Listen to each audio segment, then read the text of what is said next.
Before I go any further, I think the opening speaker has given me enough ground to support my motion.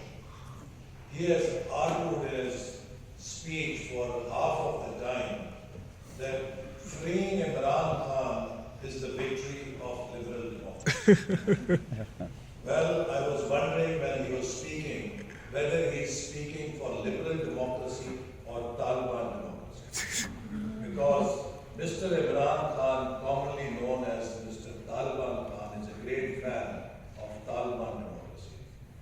When he was speaking for Imran Khan to be the symbol of liberal democracy, I was wondering in which liberal democracy a leader who is condemned by its Supreme Court to have committed an extra constitutional act of dissolving the parliament unconstitutionally can be the symbol of liberal democracy.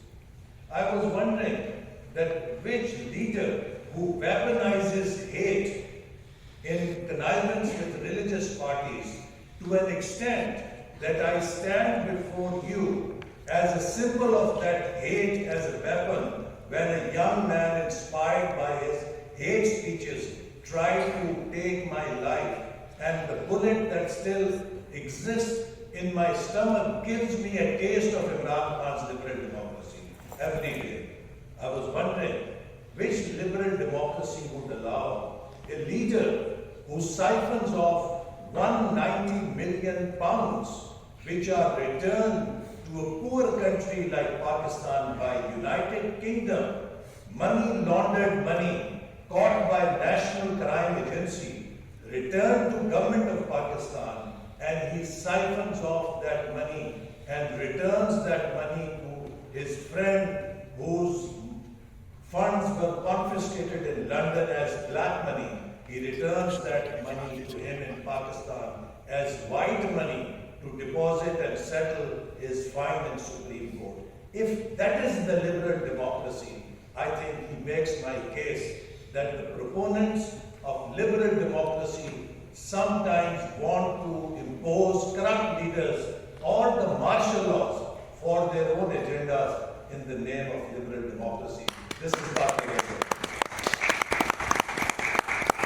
Ladies and gentlemen, liberal democracy was sold as a golden ticket to the world so that it could give freedom, prosperity, and justice, and it was a model which was crafted in the grand halls of global north to be imposed on the streets and fields of global south. We were told it will elevate nations from poverty, safeguard rights, and unlock prosperity. But what happened instead, it delivered tax traps, political instability, and broken promises. The paradox is that the nations who crafted and championed are today themselves experiencing the unraveling of liberal democracy. When we read news in the United States and in Europe, we read about rising inequality, we read about rising hate speech, we read about rising intolerance. So one is forced to believe whether liberal democracy is also failing the global north. What do you say about global north? This failure of liberal democracy in global south is not accidental. It is structural and by design. Because the system after the Second World War was given to global south, not to empower global south, but to keep global south under the control of global north. From inception, the system was built on inequality, as former Secretary General Boutros Ghali said, the world order is not based on justice, but on power, the power of the global north. Globally, institutions were not designed to empower global south, rather to control them. When USSR collapsed. It was said liberal democracy has won and it is end of history.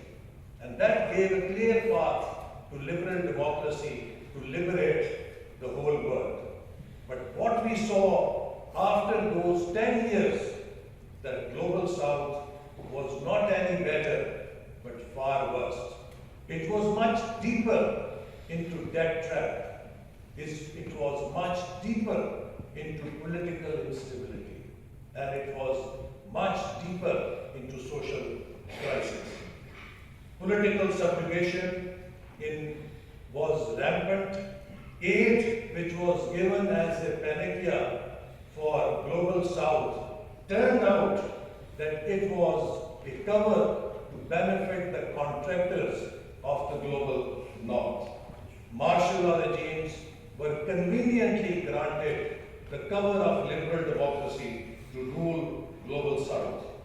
Far from being a force of global justice, it became a playground for corporate and power circle lobbyists, geopolitical opportunists and warmongers.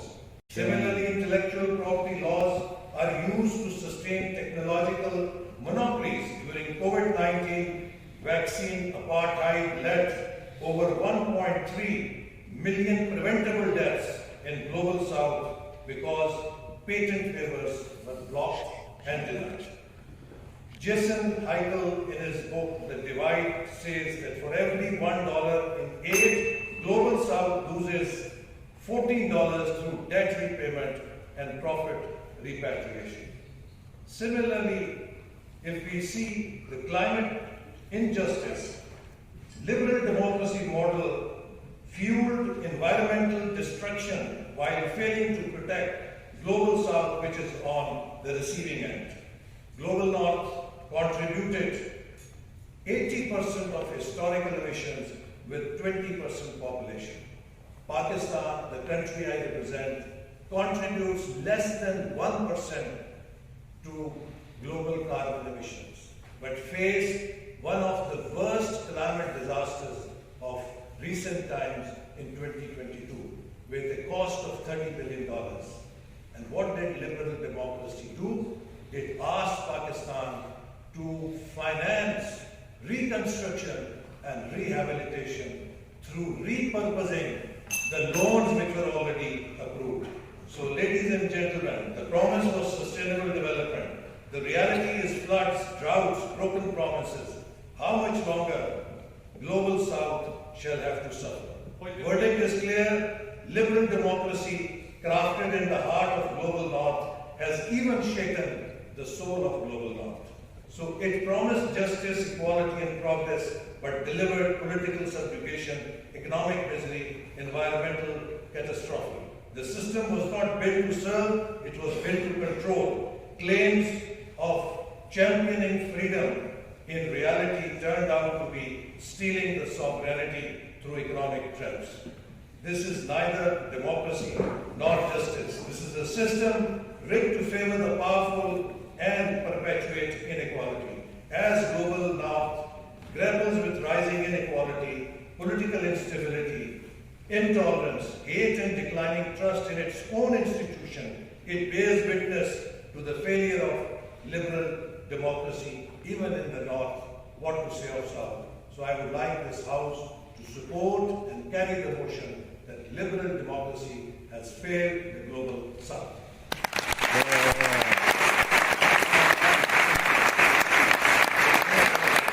We have 180 for the nose, 145. The ayes have it, the ayes have it. Yeah.